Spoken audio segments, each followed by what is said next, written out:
We've got to talk about Dido, who is an insane garrison in Rise of Kingdoms. In fact, in this video, we'll go over Yoda 808's garrison reports because he expertised Dido the minute that she arrived in the game. So stick around in this video for some really crazy and surprising reports with the new legendary archer garrison.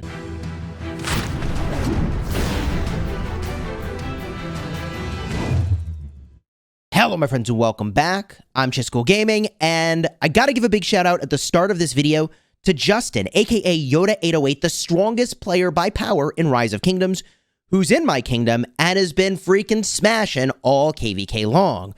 As I mentioned at the start of the video, he expertised Dido, and normally, at the start of a new commander arriving in the game, I run a big test session, and everybody can tune in. It's an Ark of Osiris, and it's live streamed.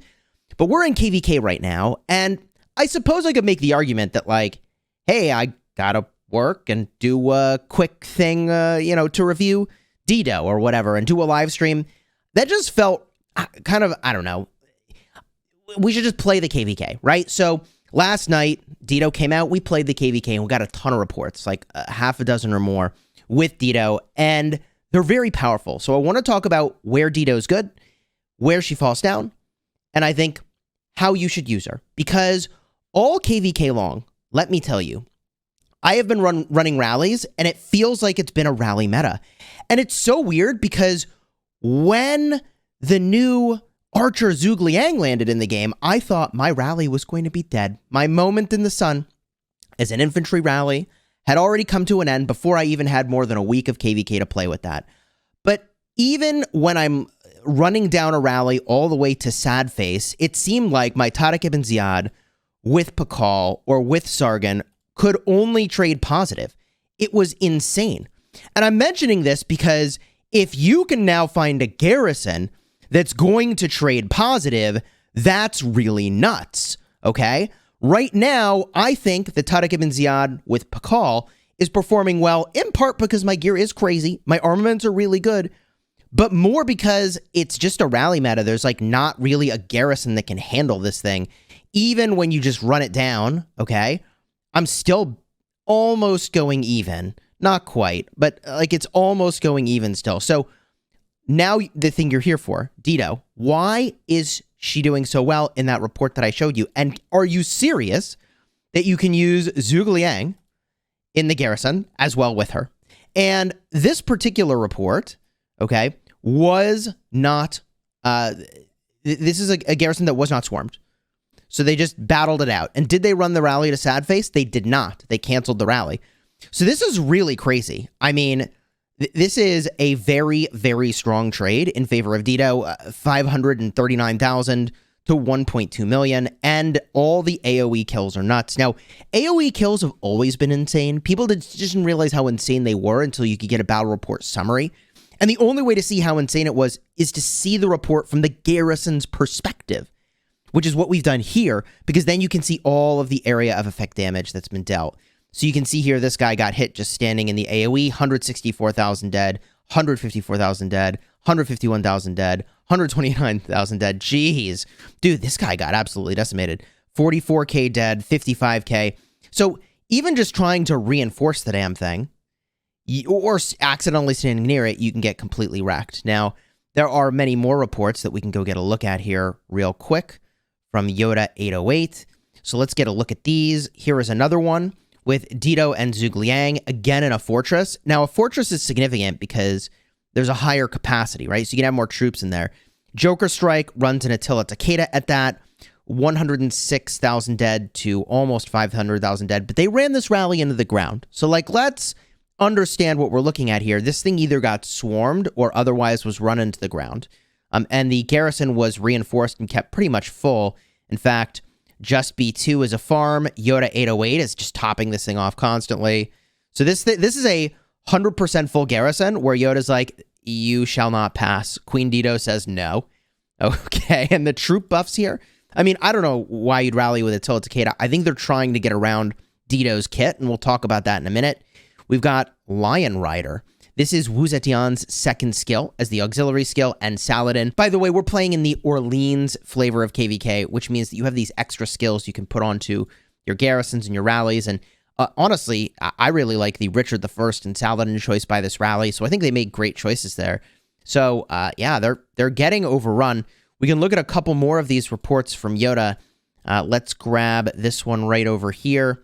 Queen Dido, 139,000 to 557,000. This rally was once again run into the ground or swarmed by Joker Strike. And I think what they're trying to do is just kill off their farm troops. You can see they're leading this rally with one T5 troop. And then there's these other folks that are joining. And I guess some of these guys are mains, but they're trying to kill off their farm troops, I assume, which is why there's T4s in there. Okay. And so I think they must figure, well, if we can kill off any of our farm troops to kill off any of their main troops, then we're getting a win. Of course, with Yoda starting this KVK at 1.8 billion power, can you kill all of his troops? I just don't know if he's the one heavy filling. We can get a look over here, 137,000 to 422,000. Tariq ibn Ziyad with Pakal. This did get defeated, so it was either swarmed or ran into the ground. I don't know which it is. And look, I'm sure they have reports where they're garrisoning and they got similar results too, right? Where JST and 365 are garrisoning and doing the same sorts of things to our rallies, right? And my point is not to say like, haha, we got them. My point is to say this is a strong garrison. And I think this is not a fluke that this garrison is working. But what I will say is that I think that this garrison is much more swarmable than other choices with the Zhuge Liang. But if you're not going to swarm it, then it's going to freaking wreck you. 130,000 to 510,000. That's nuts. I don't know if this rally is getting reinforced, but it was defeated, so it got swarmed and potentially and run to sad face. I have a couple more of these from Yoda 808. I mean, it's been an interesting evening. Here is Tariq ibn Ziyad with Sargon, 183,000 to 619,000. You see, this freaks me out. I'm like, man, is my Tariq ibn Ziyad, is it over? Are the days of the Tariq ibn Ziyad rallies are they just done? Because 183,000 to 619, man, I mean, and I have another one for you, okay? Here it is. Queen Dido with Zhuge Liang, 154 to 560. That's Tariq ibn Ziyad and Pakal. And this was defeated as well. But that's crazy. I mean, that is crazy. And you look at this. Yoda reinforces, Yoda reinforces, Yoda reinforces. Someone else gets in, Yoda. And the amount of the reinforcements is really important to understand. These are really small numbers. So these are just top-ups. I mean, they are keeping this thing at 100% practically. These are teeny tiny top-ups. So, wow. That report's insane. So is Dido absolutely broken? Is this our new garrison overlord? So let's just review her kit really quickly to remind ourselves of what she does. And I didn't unlock her. I came close, but I had family in town, and I'm not trying to make excuses, but my wife said something interesting to me the other day. She said, you know who's going to remember your late nights at the office? It ain't your boss. It ain't your fans. It's your daughter. And I was like, okay, family's in town. I'm going to hang out with family. So let's review her kit, though. I didn't, again, unlock her because I was spending time with family. And let's get a look here. So she's got 2,000 damage factor, and she reduces the skill damage of 5 nearby troops by 30%. So she is going to reduce the effectiveness of a swarm. There's her primary anti-swarm, but is it enough? Because I think if you put Dido with Zhuge Liang, like, people just have to swarm that, or I think you're going to take a lot of damage. Archer units gain 20% defense and deal 5% extra damage to infantry, and you take 10% less normal attack damage. Remember, that's the damage someone deals to you when they directly target you. That is the white number only. Okay, from here, her third skill. Archer units led by this commander gain 20% attack while garrisoned in a stronghold of your city. Normal attacks of this commander's troops have a 20% chance to inflict the ambush effect on the target. Remember, normal attacks are when you directly target the enemy. So whatever she is directly targeting will get hit with this ambushed, okay? Which prevents the target troop from benefiting from triggered effects of being surrounded.